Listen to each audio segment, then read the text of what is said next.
السلام علیکم۔ آج کی کہانی بڑوں کے لیے۔ آج کی کہانی لال آنکھوں والا بچہ۔ شہر کے خاموش علاقے میں ایک پرانا سا گھر موجود تھا۔ ہمیشہ لوگ دن میں گزرتے مگر رات کو اس گھر سے بچتے تھے۔ کہا جاتا تھا کہ وہاں ایک بچہ رہتا ہے لال آنکھوں والا۔ کسی نے بچے کو دن کی روشنی میں نہیں دیکھا مگر رات میں کھڑکیوں سے اس کی نظروں کی سرخی جھلکتی تھی۔ اس محلے میں حامد نام کا ایک 10 سال کا لڑکا رہتا تھا۔ حامد تجسس پسند تھا، خوف سے زیادہ سچ چاہتا تھا۔ ایک دن اس نے بڑوں بزرگوں سے وہی پراسرار کہانی سنی۔ اس کا دل چاہا کہ وہ اس کو خود اس راز کو دیکھے۔ اسی رات اس نے اکیلے اس گھر میں جانے کا فیصلہ کیا۔ رات آہستہ آہستہ سیاہ چادر اڑنے لگی، چاروں طرف چاند بادلوں میں چھپ گیا اور ہوا سرد ہو گئی۔ حامد آہستہ آہستہ اس پرانے گھر کے قریب گیا۔ گھر کی دیواریں ٹوٹی ہوئی تھیں اور دروازہ چرچرا رہا تھا۔ اس نے چارج جلائی، دروازہ ہلکا سا دھکیلا، دروازہ بغیر آواز کے اندر کی طرف کھل گیا۔ آہستہ اندر کا اندھیرا بہت گہرا تھا اور ہوا نم تھی۔ حامد کے قدموں کی آواز خالی قدموں میں گونجنے لگی تھی۔ اسے لگا جیسے کوئی سانس لے رہا ہے۔ پاس اس نے پیچھے مڑ کر دیکھا مگر کوئی موجود نہ تھا۔ اچانک سیڑھیوں کے نیچے سے سرگوشی سنائی دی۔ تم کیوں آئے ہو یہاں پر اس وقت چھوٹے بچے؟ حامد کا دل زور زور سے دھڑکنے لگا مگر اس نے کانپتی آواز میں سوال کیا ڈرتے ہوئے، تم کون ہو، کہاں ہو، میرے سامنے آؤ۔ سیڑھی کے کونے میں کمزور سی ہنسی ابھری، پھر آہستہ سے چھوٹا سا سایہ حرکت کرنے لگا۔ وہ سایہ دیوار کے ساتھ رنگتا ہوا باہر آنے لگا۔ جیسے ہی وہ ہلکی روشنی میں آیا تو حقیقت کھل گئی۔ وہ واقعی بچہ تھا مگر آنکھ سرخ آگ سی جلتی تھی۔ بچے نے آہستگی سے کہا، مجھے سب بھول چکے ہیں۔ میں اس گھر میں بہت سال پہلے مر چکا ہوں۔ اب سے رات کو پیدا ہوتا ہوں، دن کی روشنی میں مجھے جلا دیتی ہے۔ بالکل۔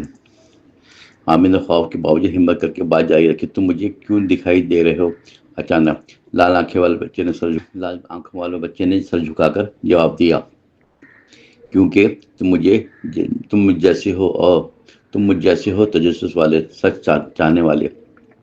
ہر بچہ مجھے دیکھ نہیں سکتا، صرف بہادر دیکھتے ہیں۔ یہ سن کر حامد کا خوف کچھ کم ہونے لگا۔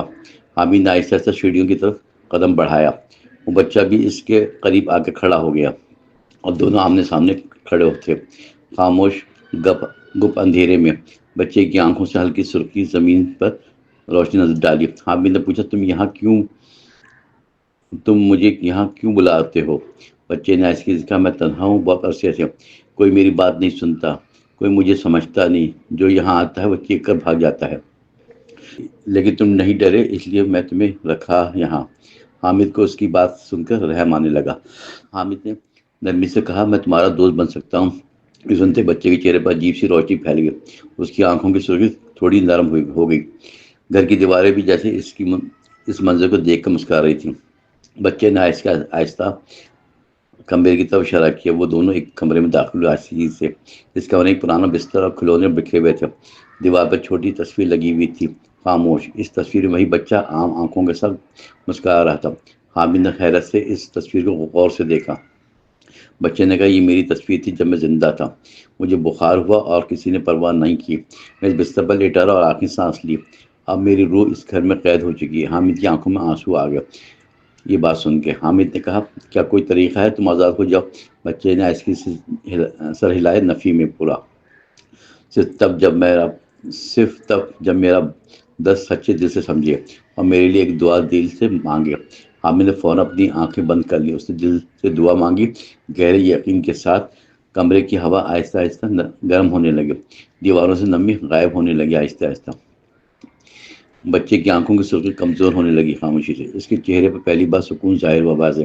بچے نے آہستہ سے کہا، مجھے سکون مل رہا ہے، تم میرے واحد دوست بن گئے ہو، جو ہمیشہ کے لیے۔ میں جا رہا ہوں مگر تم میری یاد رکھنا۔ حامد کی آنکھوں سے آنسو خاموشی سے بہنے لگے۔ بچہ آہستہ سے روشنی میں بدلنے لگا مکمل۔ کمرے میں ایک ہلکی سی خوشبو پھیلنے لگی۔ چھت سے ٹپکنے والا پانی بند ہو گیا فوراً۔ دیواروں کی سیلنگ ختم ہو گئی خاموشی سے، اور وہ لال آنکھ والا بچہ مکمل طور پر غائب ہو گیا۔ بس ایک نرمی سی ہنسی فضا میں باقی رہی۔ حامد آہستہ سے دروازے کی طرف آیا۔ اب اس کا دل خوف سے خالی ہو چکا تھا، مکمل۔ وہ باہر نکلا ہوا تھا، نرم اور صاف محسوس ہوئی۔ چاند بادل سے نکل آیا، روشنی پھیل گئی۔ اس نے آخری بار پیچھے مڑ کر دیکھا۔ اسے گھر میں خوفناک نہیں بلکہ خاموش لگ رہا تھا۔